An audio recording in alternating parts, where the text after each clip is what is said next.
So let's begin by adopting a stable, comfortable, upright position, serviceable for meditation.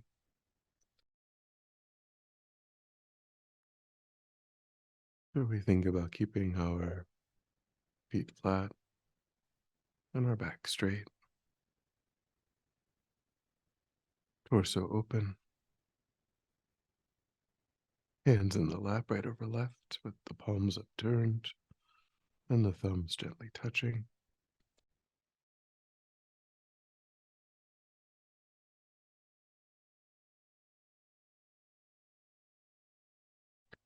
And try to maintain an awareness of not slouching, not leaning.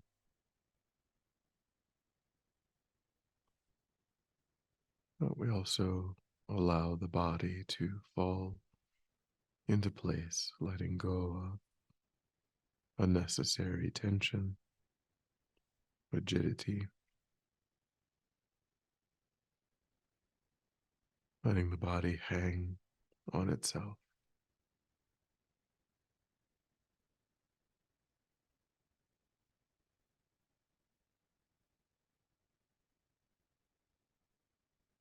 And cultivate the view of letting go, of attending to the environment, allowing sights and sounds to be as they are without investigation,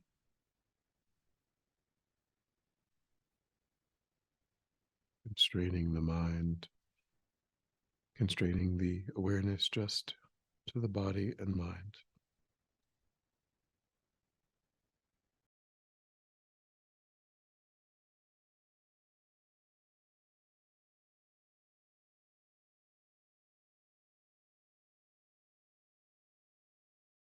Concentrating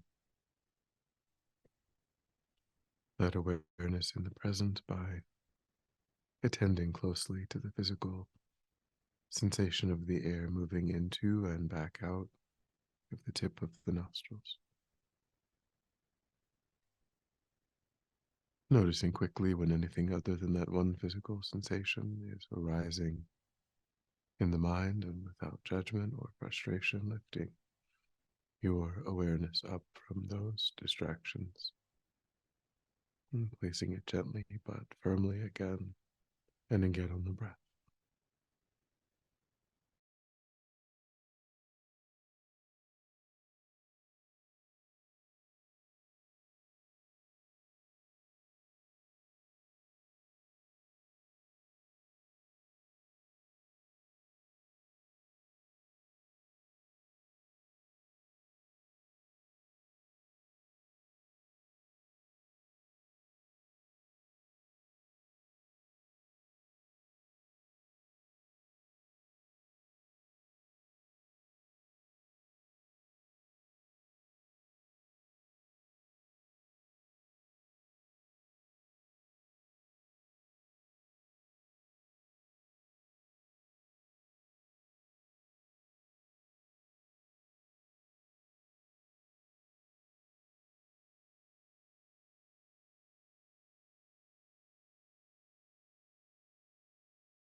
Generate a broad and altruistic motivation for your time.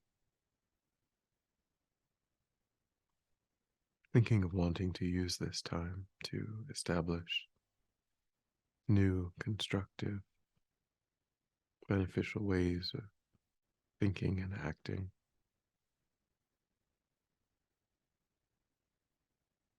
and wanting to reduce and ultimately eliminate habits and tendencies, ways of thinking and acting that are not constructive,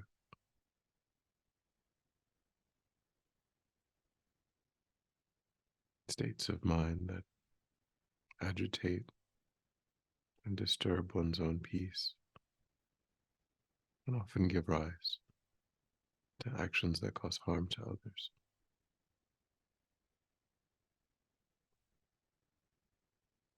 Wanting to engage in this process of inner transformation to be of greater and greater benefit to sentient beings.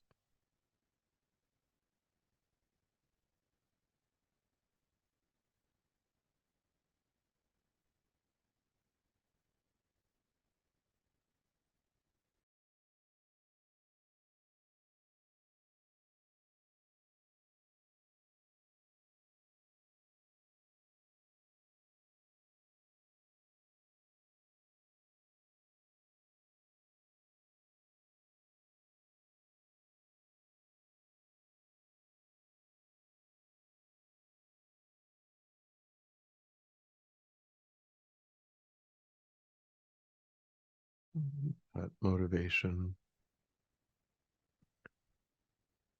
and Skeshal's teaching on purification practice, I thought we would meditate on the four characteristics of karma.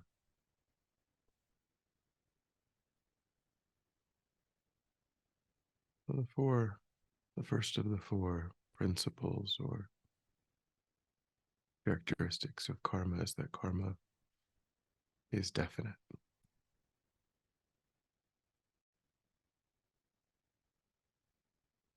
There's a definite correlation between the action, the energy that is present in the mind when an action is engaged in, and the ripening result of that action.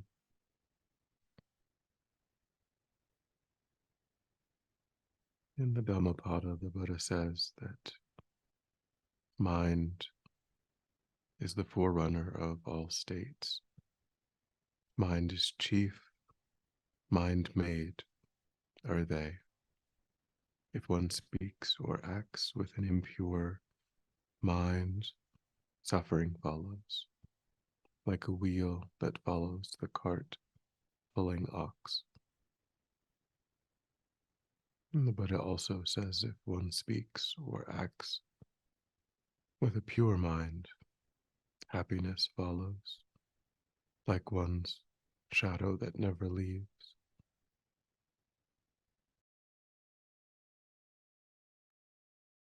We can use this teaching to understand the difference between constructive and destructive actions.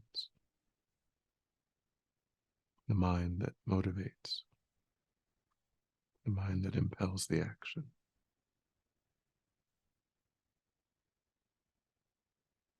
When the mind is under the influence of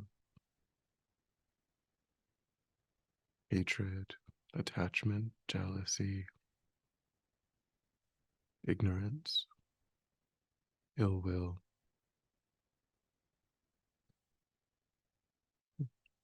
those actions are the cause of suffering for oneself and others.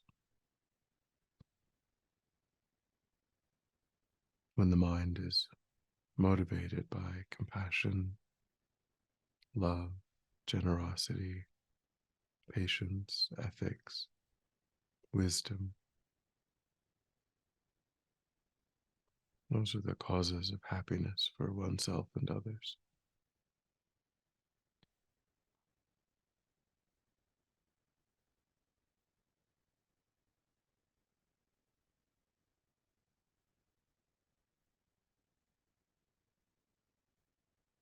So begin by looking back over one's life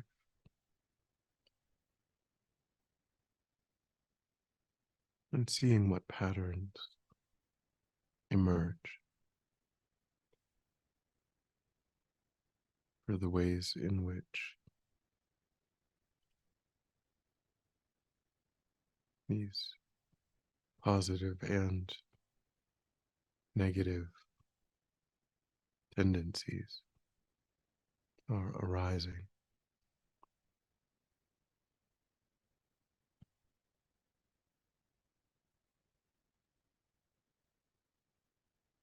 Are there certain states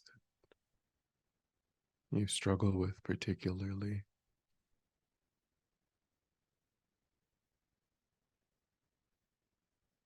And are there times when you find it easier to be motivated to cultivate a positive, beneficial state of mind?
To come to a conclusion that engaging in actions motivated by a negative state of mind is the cause of my suffering, and engaging in actions motivated by a positive motivation is the cause of my happiness.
And the second contemplation is that karma increases over time. And this refers to what seems like a disconnect between the significance of the initial action and its ripening result in the future. This applies to both positive and negative karma.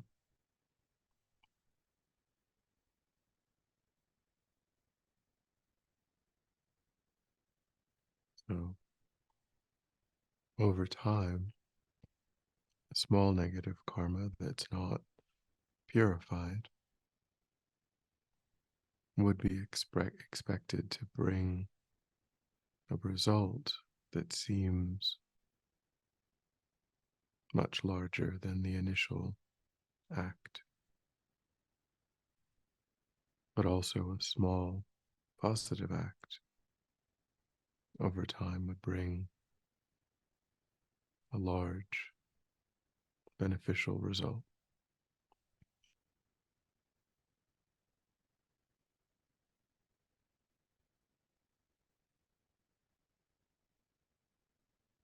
So, with this, you can see the need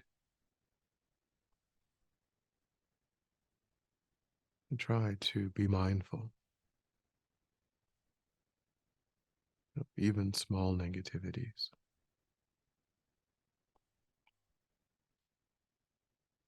avoiding them as best we can, and purifying them,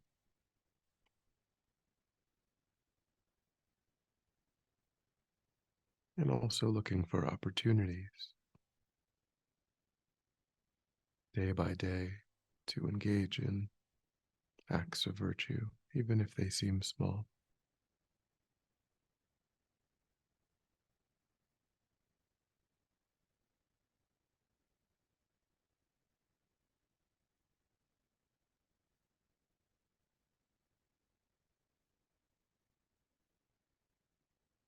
So try to think of a couple small negativities that you feel like you've engaged in over the past few days, and think of how you might try to avoid that tendency.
And then think of small virtuous actions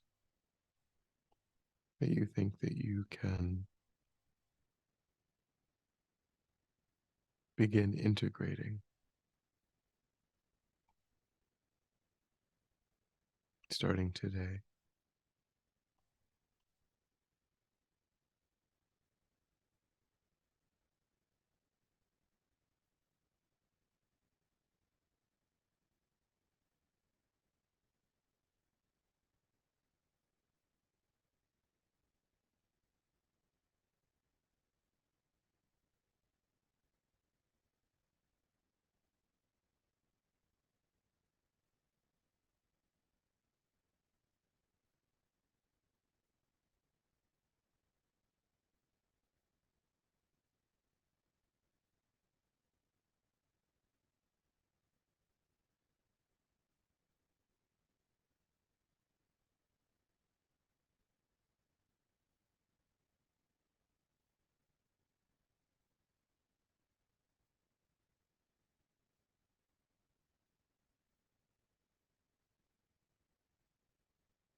Think back over these contemplations. And recollect the insights that you've gained.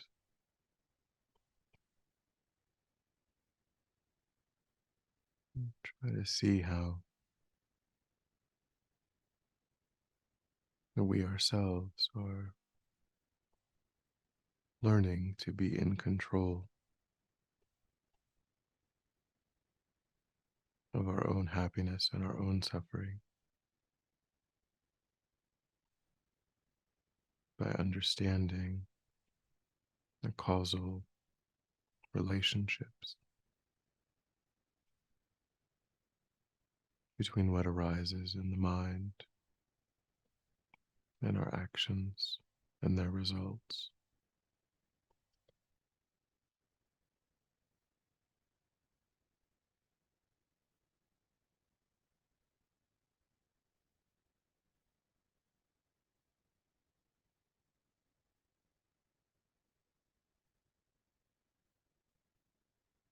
Try to cultivate that sense of ownership,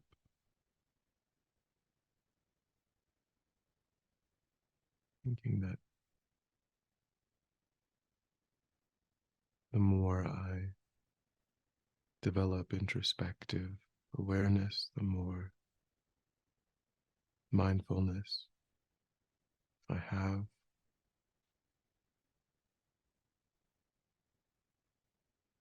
the happier and happier over time I can become, and the more benefit my actions will bring to others.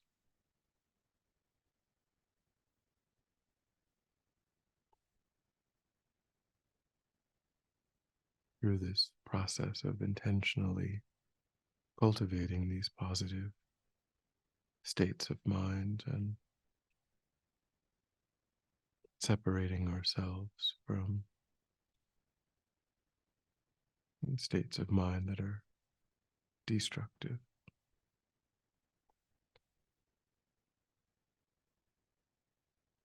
Try to generate that sense of resolve.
And then when you're ready, we'll come back together.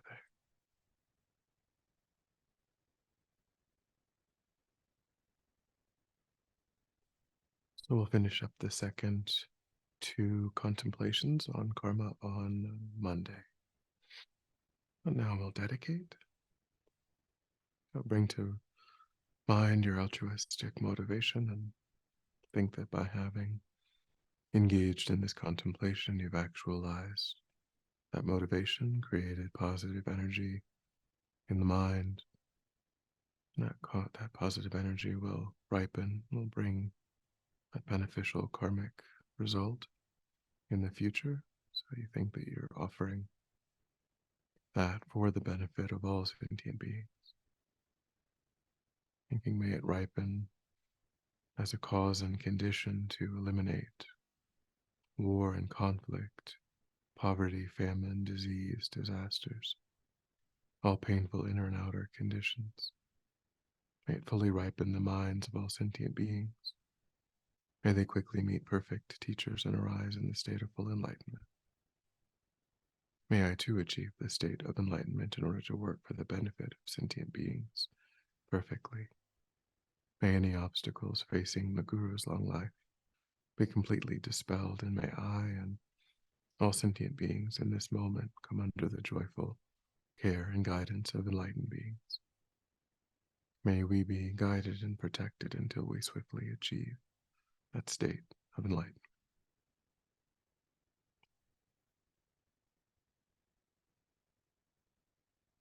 Thank you.